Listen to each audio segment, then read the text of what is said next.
দেখে ডাক্তার সাহেবের কি জানি পিতা। পিতা খুনি সন্ত্রাসীতে কাজ হইল খুন খারাপই করা, ধরতে পারলি কাতিকুতু করে ঢুকা হাতে বলে, কিন্তু ধরতে হলি সাক্ষী সাবুত লাগে।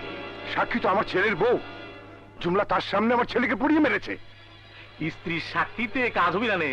জান, তার মানে আপনি খুনিকে গ্রেফতার করবেন না? সে কৈফত কি আপনাকে দিতে হবি?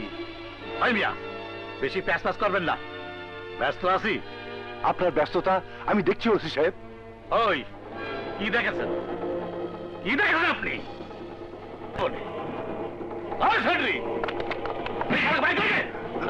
ওসি সাহেব, আপনি পারেন শুধু দুর্বলের উপর অত্যাচার করতে। অত্যাচার কি ধরতে জানেন না? এই বেইনসাফ আল্লাহ সইবে না। এই বৃদ্ধ বাপের দীর্ঘশ্বাসে আপনি জ্বলে পড়ে ছারখার হয়ে যাবেন, ছারখার হয়ে যাবেন।